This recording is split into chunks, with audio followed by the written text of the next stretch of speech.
ॐ भूर्भुवः स्वः तत्सवितुर्वरेण्यं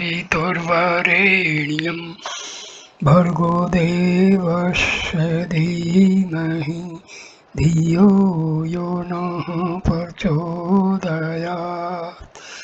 ॐ शान्ति शान्ति शान्तिः। Namaskar, my dear friends. This is third video on Tattva Bodh of Adi Shankaracharya.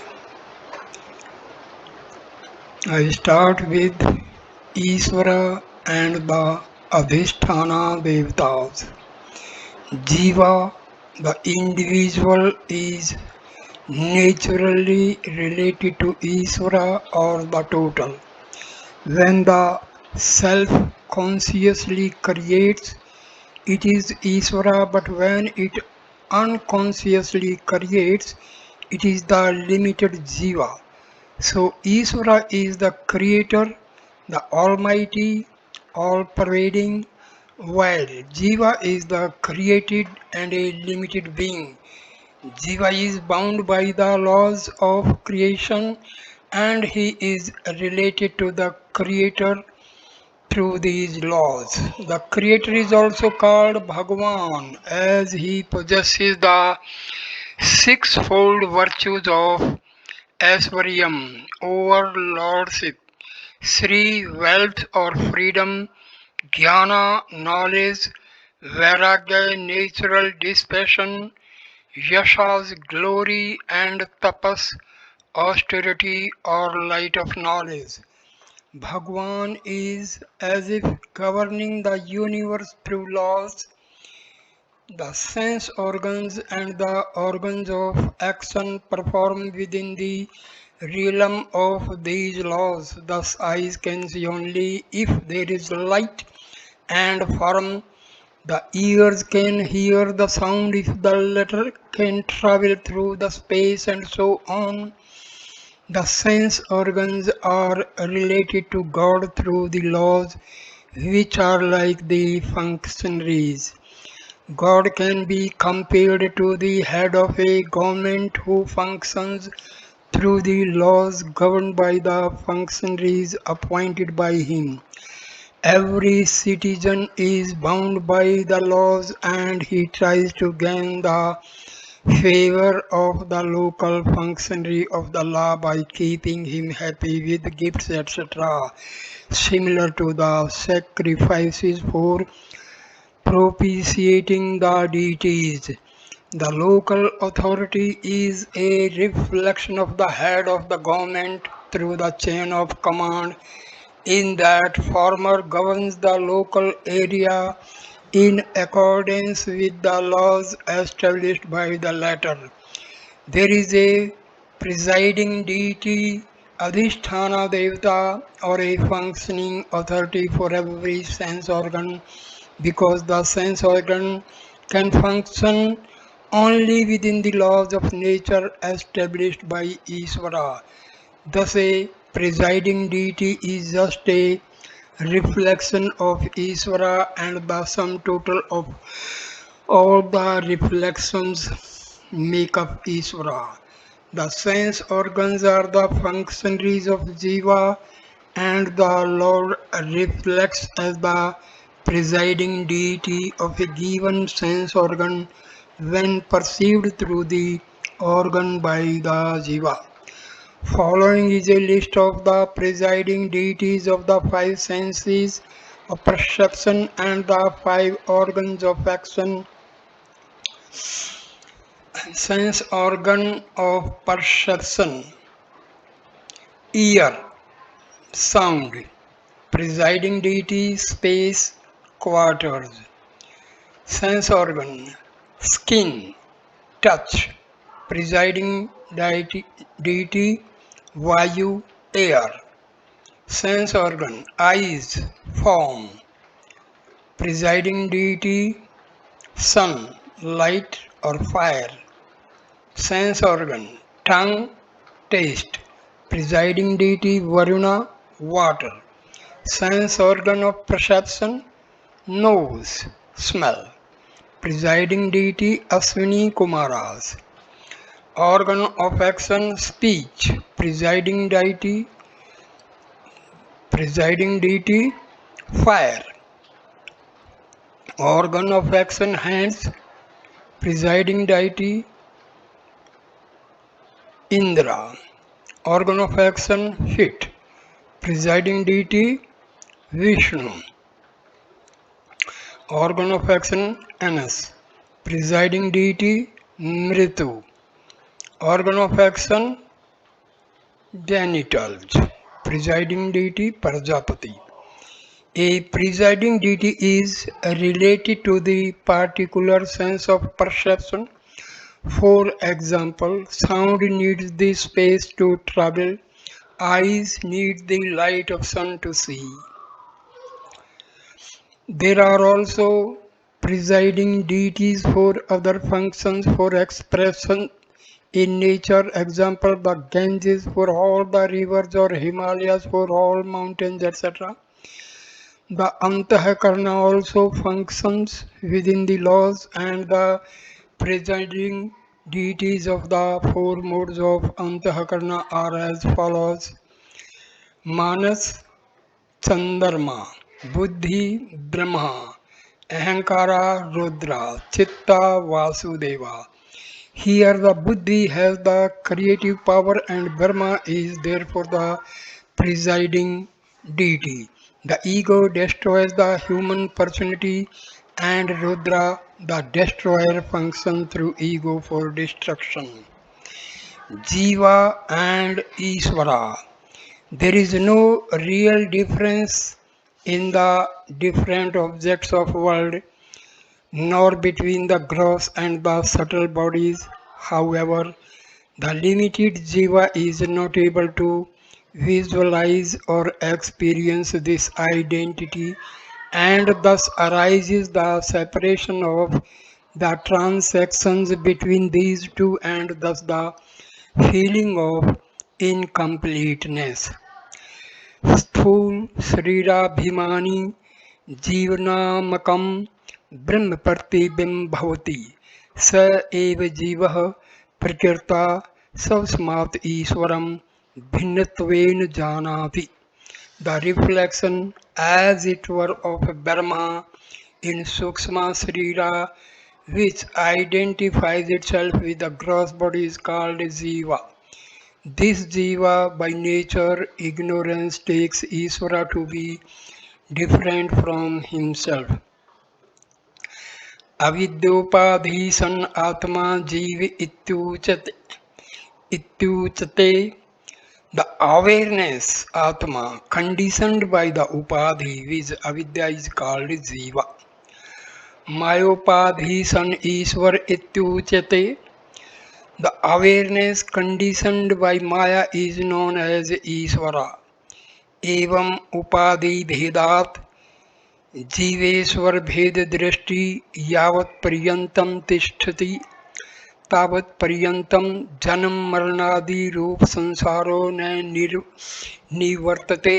So long as the notion which is due to difference in the conditionings that Jiva and Ishvara are different remains, until such time there is no redemption from samsara, which is of the form of repeated birth, death, etc.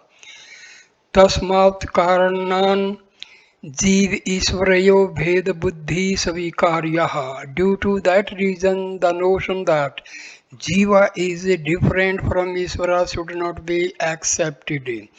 The self-identifying with the body is called Jiva. Jiva possesses both gross and subtle body. The subtle body reflects consciousness. Insentient objects do not possess subtle body, and therefore they do not reflect consciousness. One subtle body identifies with only one gross body. Consciousness is everywhere just as space is everywhere.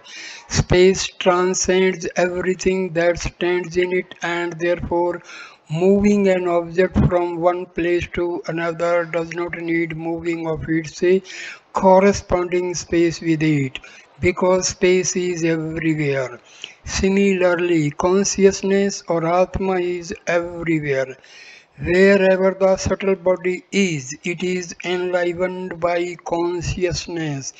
When the subtle body leaves the gross body, the latter dies and decays, but the subtle body glows with consciousness wherever it goes. This is analogous to a red hot iron ball which glows because of the fire. Thus, the Jiva is a reflection of Brahma or consciousness. Jiva is nothing but Atma, self conditioned by the Upadhi, conditioning or limiting adjunct called avidya. Ishvara, on the other hand, is the self a Brahma conditioned by the upadhi called Maya. Thus, while the Jiva is conditioned by individual ignorance, Ishvara is conditioned by Maya, which is total ignorance. An important difference between Jiva and Ishvara is that Jiva is under the influence of Maya while Ishvara controls or wields Maya. Both Jiva and Ishvara are the same consciousness with different upadhis. Therefore, basically they are one.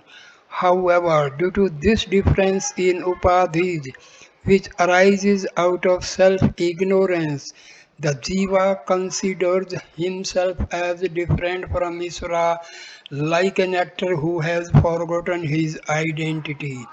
A wave does not know that it is made up of the same substance as the ocean, and therefore it considers itself to be different from the ocean.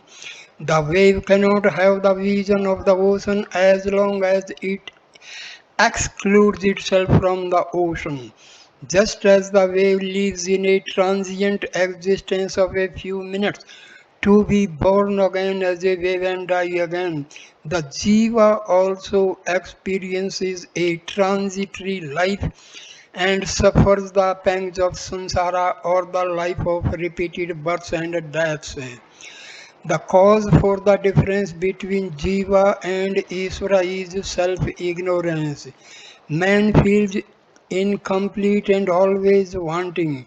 The only way to redeem oneself from the effect of separateness from Brahma is to remove the cause with ignorance. Ignorance is removed by subjective knowledge and by it alone. The Shruti says, knowledge alone liberates. Jnana Deva Tu Kevalam. This statement excludes other paths or techniques such as yoga as valid approaches for self-realization. Knowledge is imparted by a competent teacher, and knowledge takes place right while listening.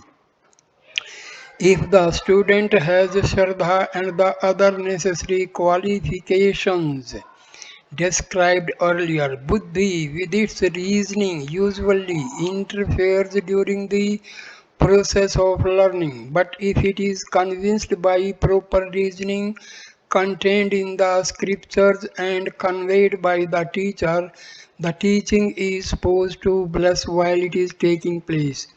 If one knows the self in this life itself, there is truth is one's life. On the other hand, if one does not know the self in this life, the loss is infinite.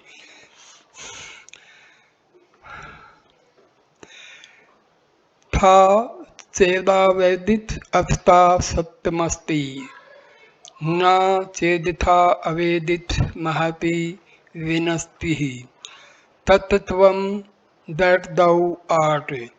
ननु स्व अहंकारस्य किंचिजस्य जीवनस्य निरहंकारस्य सर्वजस्य ईश्वरस्य तत्त्वमसीति महावाक्यात् कथम भेद बुद्धि साधु भयो विरुद्ध धर्माक्रांता तत्वात्. but the Jiva is endowed with ego and his knowledge is limited, whereas Ishvara is without ego and is omniscient. Then how can there be identity as stated in the Mahavakya Tattvam Asi, that thou art, between these two who are possessed of contradictory characteristics? इति चैतन्य स्थूल सूक्ष्म शरीराभिमानी त्वं पदवाच्यार्थे उपाधि विनिर्मुक्तम समाधि दशा संपन्नम शुद्धम चेतनम त्वं पद लक्ष्यार्थः. If the doubt is so, no, it is not so. The literal meaning of the word thou is the one who identifies himself with gross and subtle bodies, that is Jiva. The implied meaning of the word thou is pure awareness which is free from all conditionings. एवं सर्वजतवादी विशिष्टः ईश्वर तत्पदवाच्यार्थ.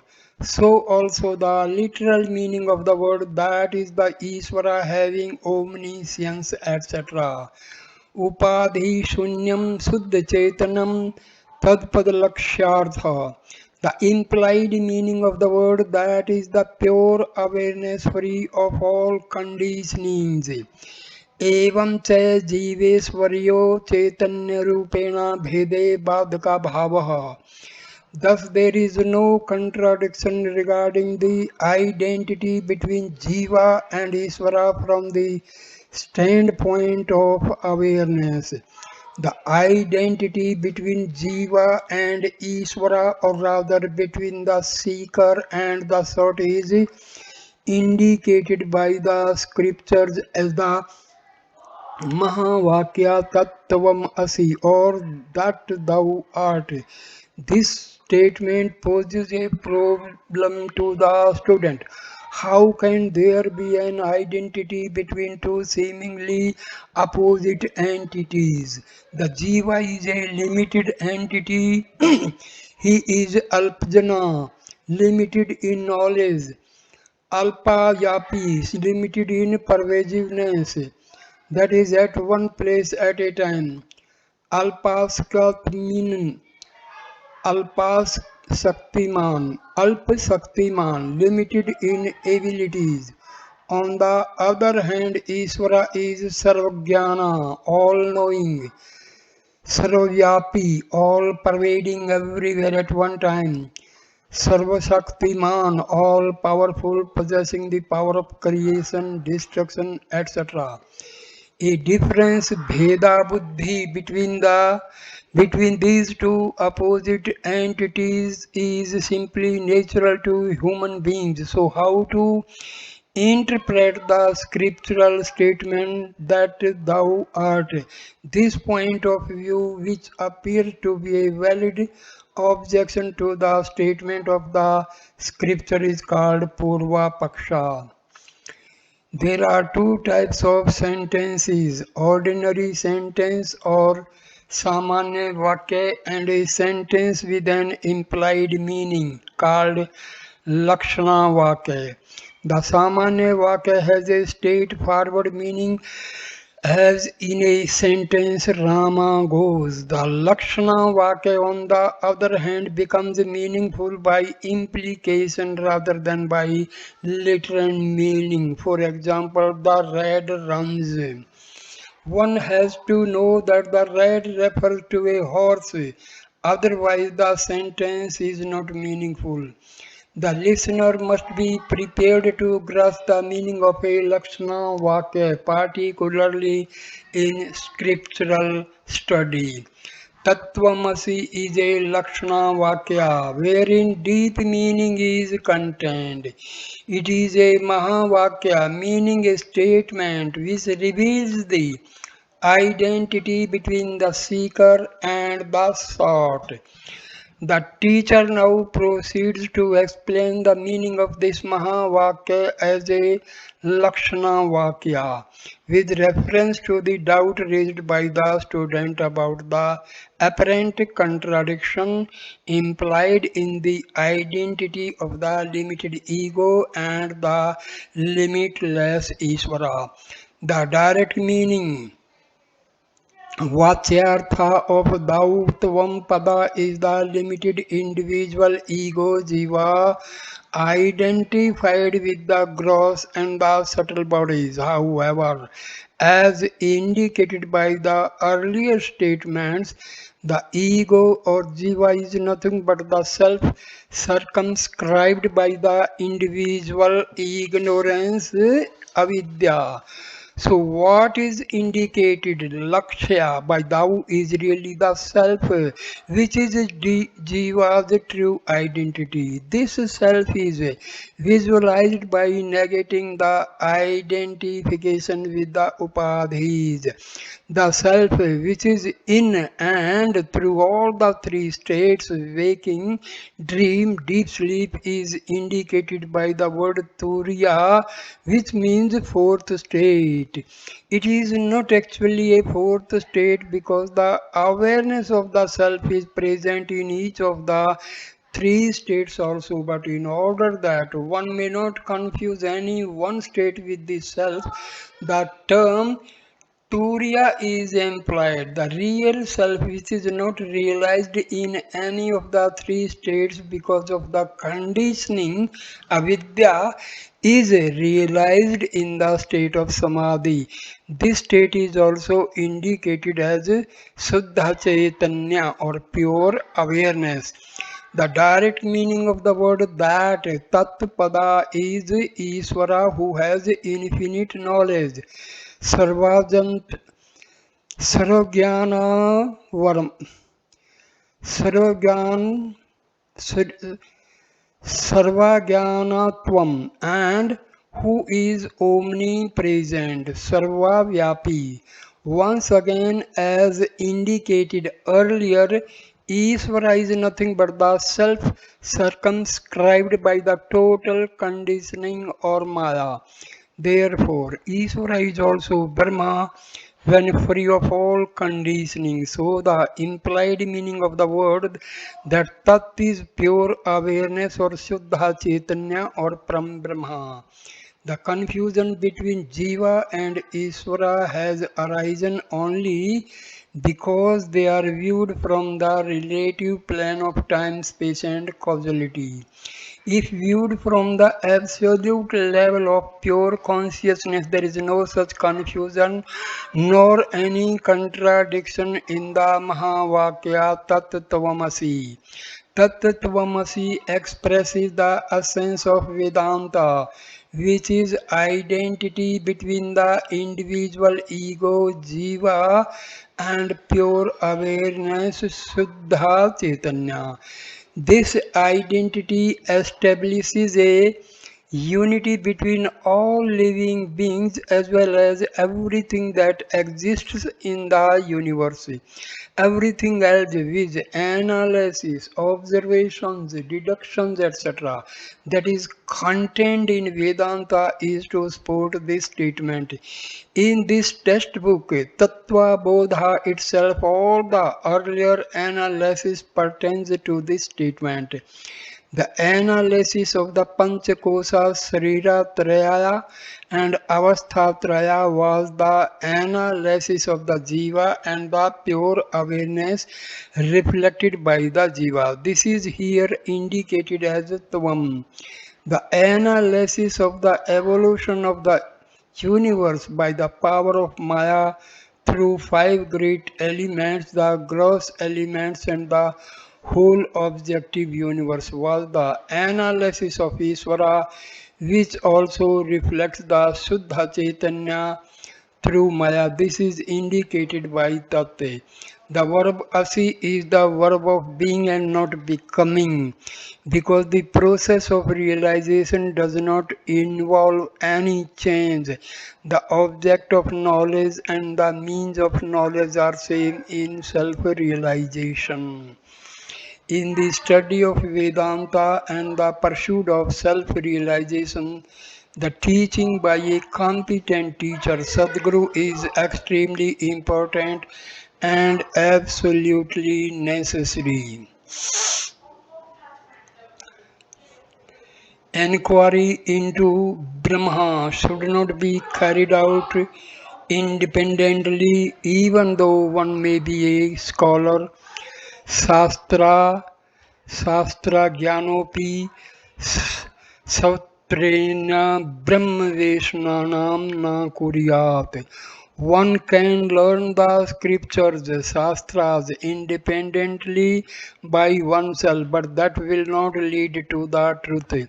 The whole existence is full of paradoxes, such as that indicated by the identity between the limited Jiva and the limitless Isvara. This and other paradoxes cannot be erased except by a competent teacher who has proper vision and realization. Vedanta is not a system such as Nyaya or Yoga. It is a revelation through paradoxes. A dexterous teacher who knows the tradition, Sampradaya Vitte, employs the traditional methodology of teaching.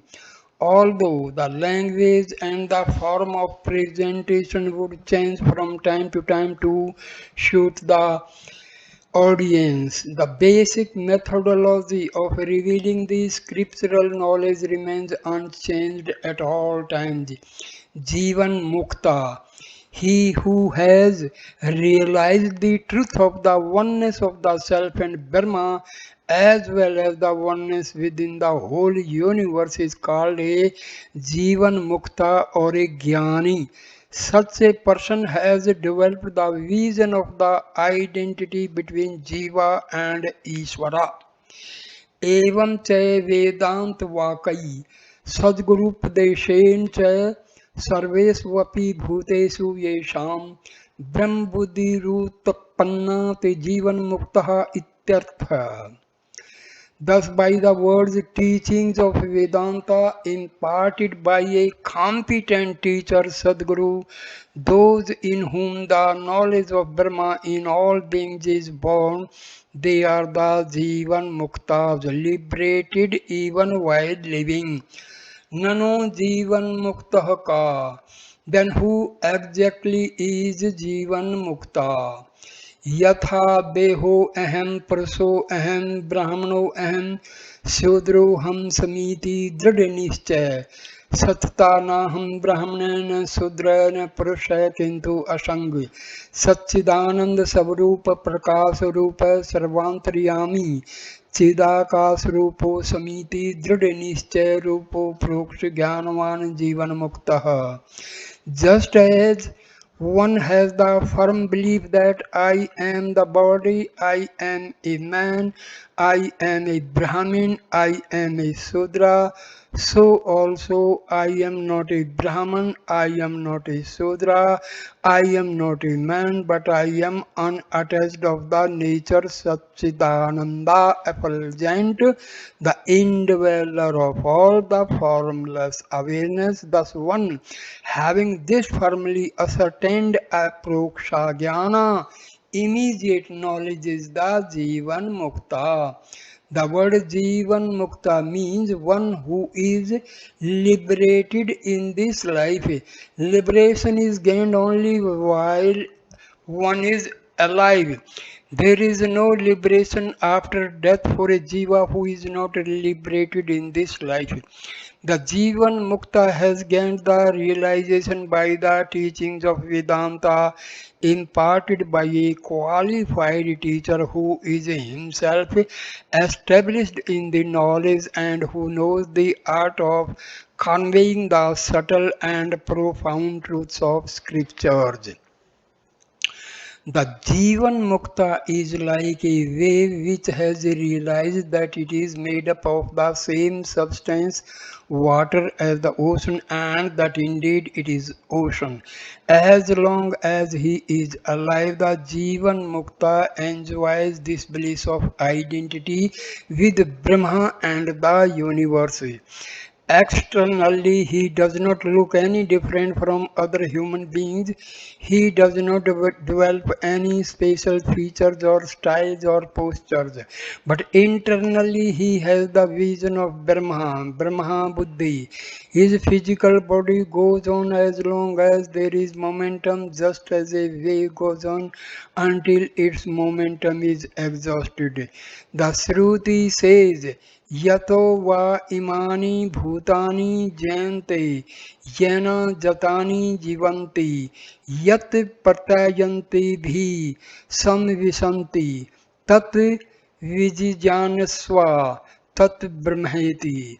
From what all these elements and any elementals are born, by which the born are sustained, and to which they go and enter fully, may you entertain a valid desire to know that as Brahma itself. What is the nature of the Jivan Mukta? How is the vision of Brahma reflected in his nature? He is the one who is firmly established in the vision. I am unattached of the nature of Satchitananda, effulgent, the indweller of all, formless consciousness absolute. The meaning of these terms is explained below.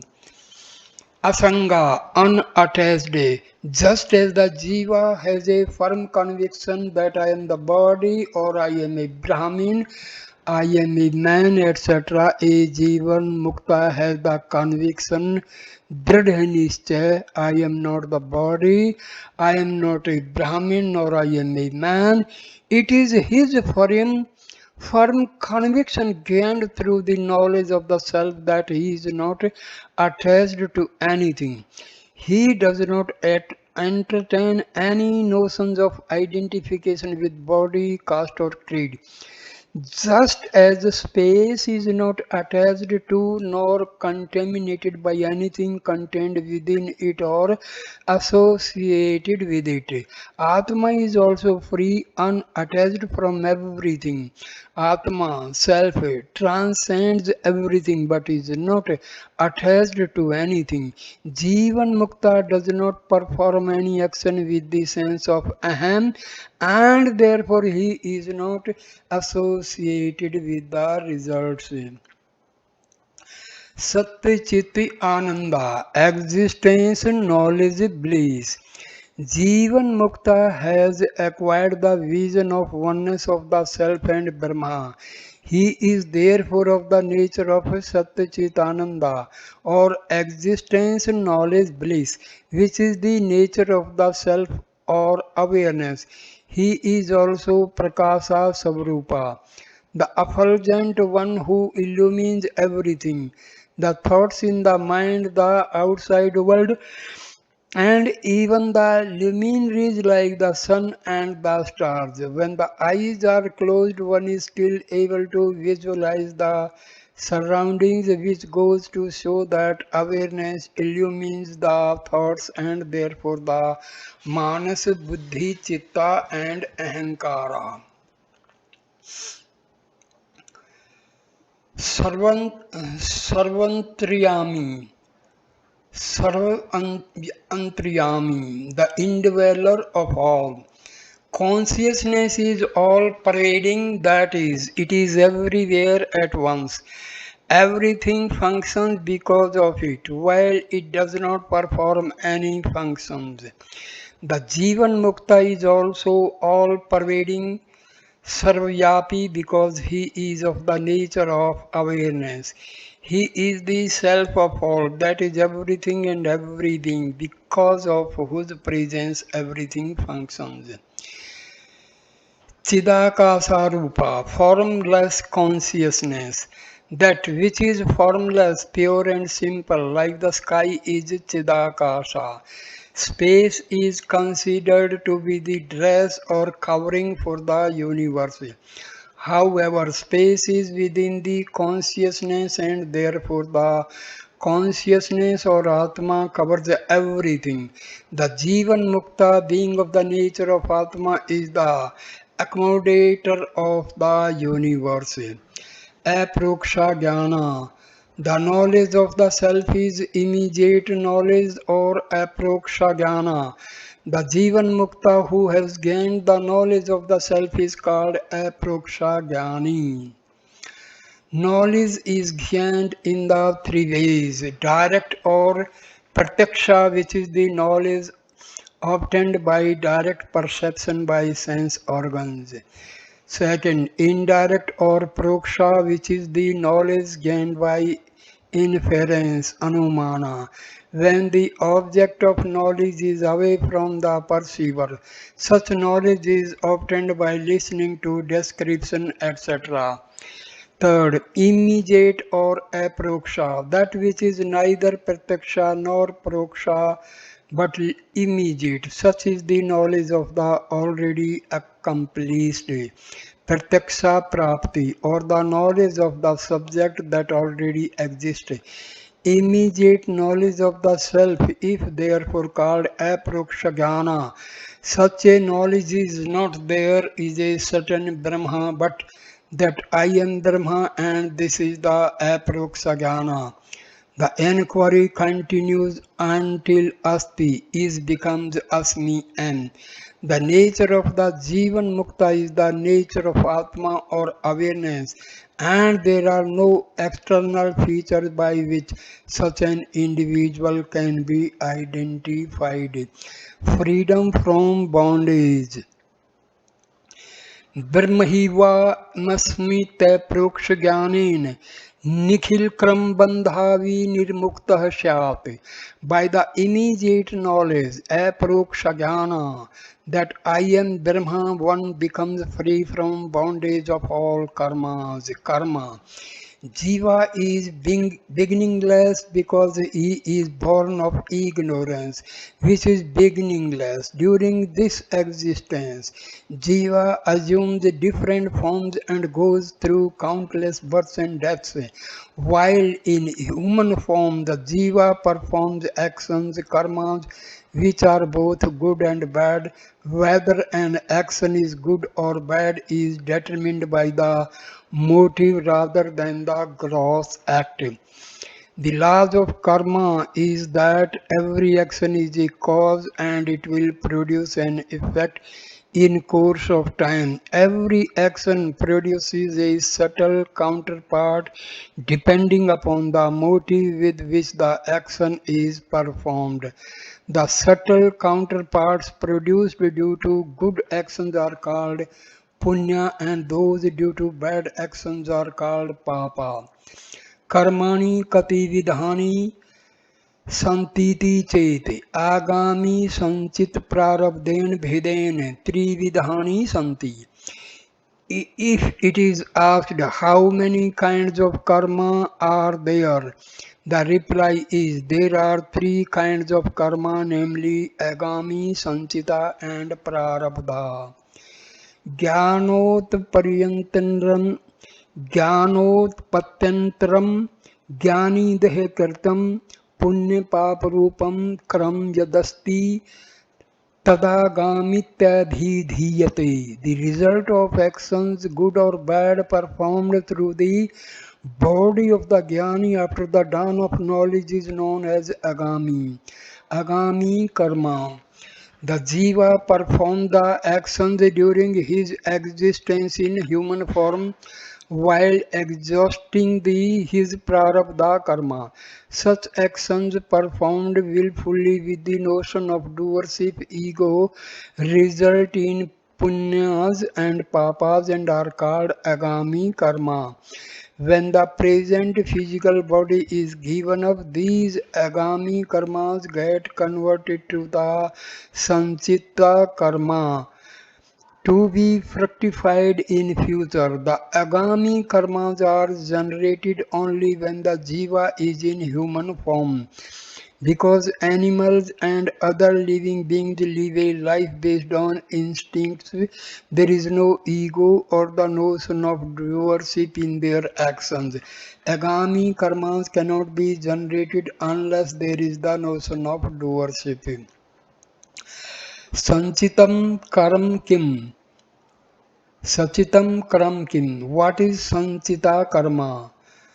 अनंत कोटि जन्मान बीज भूतम सत्य यत्कर्म जातम पूर्वी जितम तिष्ठति तत् सचितम गेयम. The result of actions performed in all the previous births, which are in the seed form to give rise to endless crores of births in future, is called sanchita, accumulated karma. Sanchita karma. The punyas and papas accumulate and come to fruition in course of time. In the countless births in the past, the jiva has accumulated a large amount of punya and papa. This store of karma is called sanchita karma. It as if stands in the account of the jiva awaiting its fruition. Sanchita karma is comparable to a large fixed deposit consisting of different investments that mature at different times. What is deposited will mature. Prarabdham karam kimiti cheti. If it is questioned what is prarabdha karma, then इदं शरीरमुत्पादः इहलोके एवं सुख दुखादि प्रदम यत्कर्म तत्प्रारब्धं भोगेन नष्टं भवति प्रारब्ध कर्मणां भोगादेव अक्षय इति. Having given birth to this body, the actions which give results in this very world in the form of happiness or misery and which can be destroyed only by enjoying or suffering them is called prarabdha karma. Prarabdha karma. The karmas that have come to fruition at the time the jiva takes birth are called prarabdha karma. These are comparable to that portion of the deposit which has matured. The prarabdha karma determines the form of body and the type of environment most suitable for its expression. Thus, a jiva would take birth as an animal to exhaust certain types of karmas and as a human being to exhaust some others. Once again, whether the jiva is in a pleasant or unpleasant environment is determined by the type of karmas. The human body is obtained as a result of good karmas. Sat karma jnanam. The jiva experiences pleasure and pain as a result of good and bad karmas, and the body falls when all the prarabdha karmas which have given rise to this present body are exhausted. Pure punyas are exhausted in a field of experience called the heaven Svarga, and pure papas are exhausted in a field of experience called the hell Narka. The human body is a result of a mixture of punya and papa in which punya is predominant. Animal and other bodies result from a mixture in which papa is predominant. The law of karma and the three types of karmas explain the variety and diversity found in human life as well as nature in general.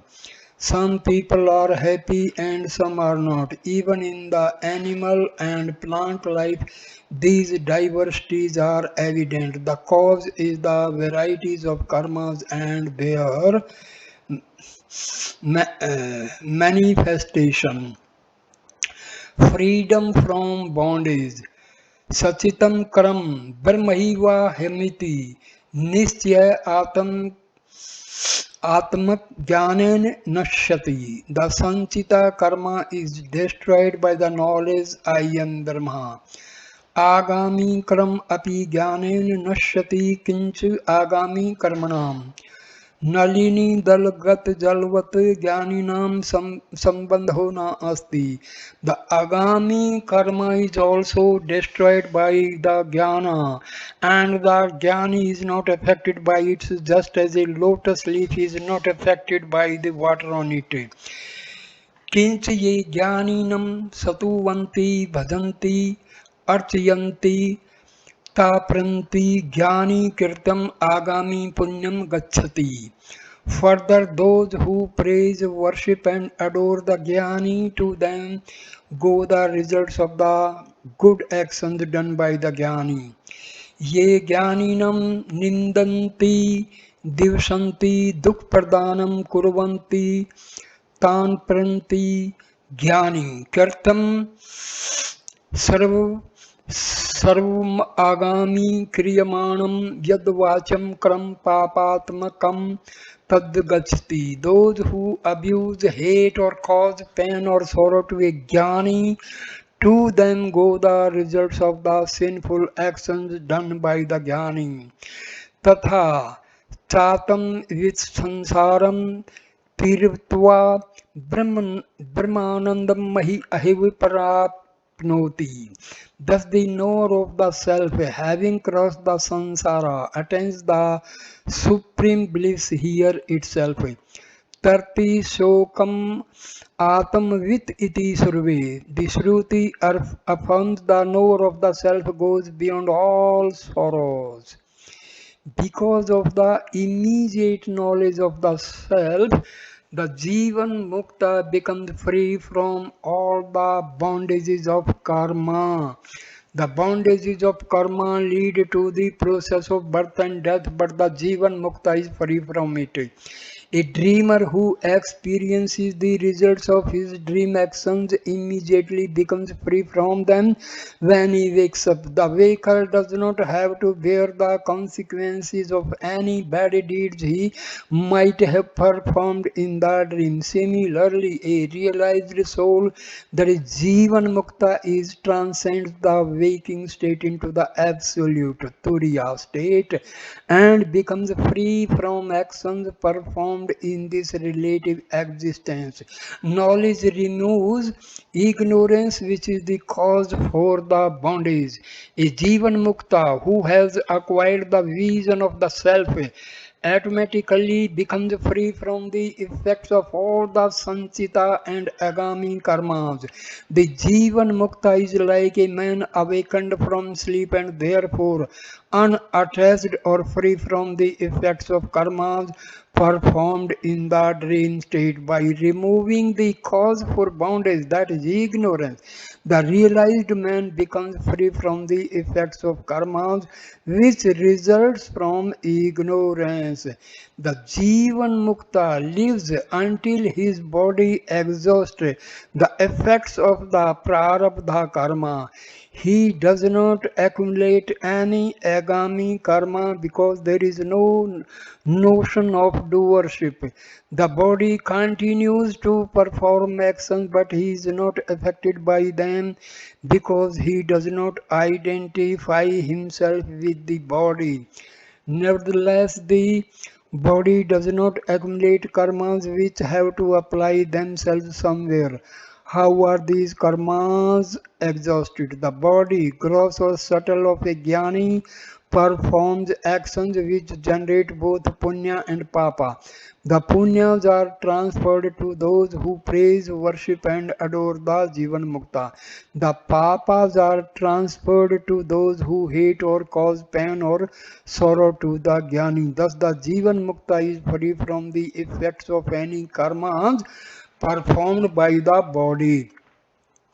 After the vision of the self has been gained, he has no more to take birth in any form because he has no karmas to exhaust. Thus, the Jivan Mukta has crossed the cycle of samsara, the chain of repeated births and deaths. The realized man goes above the limitations of a physical existence, although his existence does look limited. Just as a man who views himself in a distorted or a concave mirror knows that he is free from the limitations of the distorted image, Jnani also knows that he is not bound by the limitations of the body. The bondage of karma is caused by ignorance, which is not real and is therefore erased by the knowledge of the self. Knowledge is the only means of realizing the self. Just as fire is the only means of cooking the food, just as fuel, etc., are required to set up the fire, methods and techniques are required to prepare oneself for the knowledge.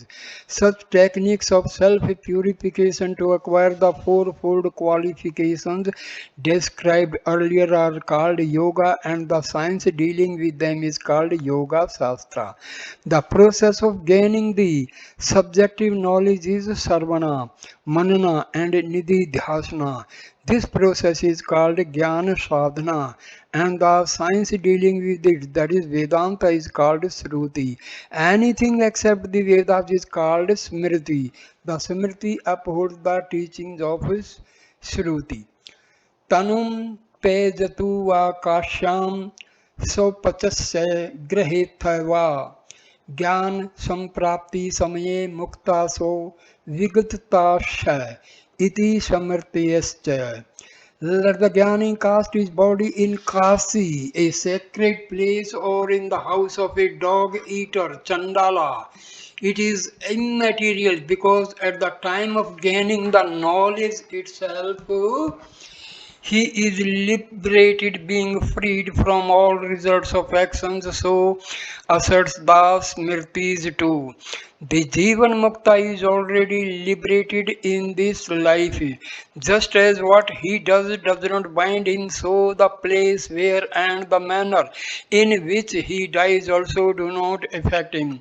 There is a general belief derived from religious teaching that a person should preferably die at a chosen place, that is, for example, at Kasi on the banks of the Ganges during certain periods, for example, in Uttarayana, and in a certain manner, Udvagati, in which the prana is supposed to leave through the skull. These things may possibly indicate something for a jiva, but for a jnani, it is immaterial where he dies, whether at a sacred place such as Kasi or a detestable place such as in the house of a Chandala. He has already become free from all concerns the moment he gained knowledge of the self. Iti Tattvabodh Prakaranam Samaptam. Thus ends the Prakarana called Tattvabodha. So, Tattvabodha of Adi Shankaracharya is completed. So, my dear friends, thank you for watching this video with devotion and concentration. Please like, comment and share the video and subscribe the channel. Thanks a lot. Namaskar, my dear friends. Namaskar.